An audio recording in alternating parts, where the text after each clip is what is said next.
এটা আমার আর বাবুর একসাথে শেষ ছবি, ৭১-এ তোলা। ছবির মতোই দুষ্টু ছিল ও, সবকিছুতেই আমার সাথে জেদাজেদি। ছেলেগুলোকে বেশি মাথা তুলে রাখো, তোমারই তো ভাই।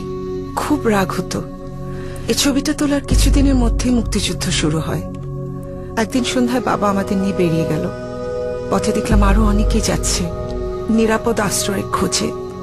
ভয় ভীতি বাধা ডিঙিয়ে নদীর পাড়ে এসে বসে থাকলাম ভোরের অপেক্ষায়। মেয়েরা আর বয়স্করা প্রথম টিপে আর বাকিরা পরের টিপে। চলো চলো। এই প্রথম বাবু আমার কাছে হাঁটছে। বাবুর আগে আমি যাচ্ছি। কোথায় আমি খুশি হব, দুনিয়া ভেঙে আমার কান্না পাচ্ছে। পারে নামতে হানাদার টহলপুর চলে আসে, গুলি করে। তারপর দৌড়াচ্ছি আর ভাবছি বাবা আর বাবুর সাথে বোধহয় জীবনে আর দেখা হবে না। হয়নি। বাবু বেঁচে থাকলে, বাবুর বয়স হতো ৪৫। ওই বয়সের কাউকে দেখলে আমি তাকিয়ে থাকি, বাবুকে খুঁজি।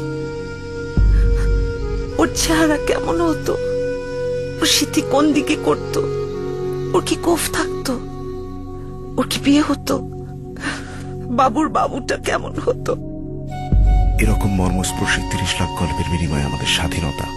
পুরো জাতির সাথে আমরা শ্রদ্ধা জানাই সেই শহীদদের। তোমাদের ত্যাগ প্রেরণা যোগায় সামনে এগোবার। বাংলা লিঙ্ক।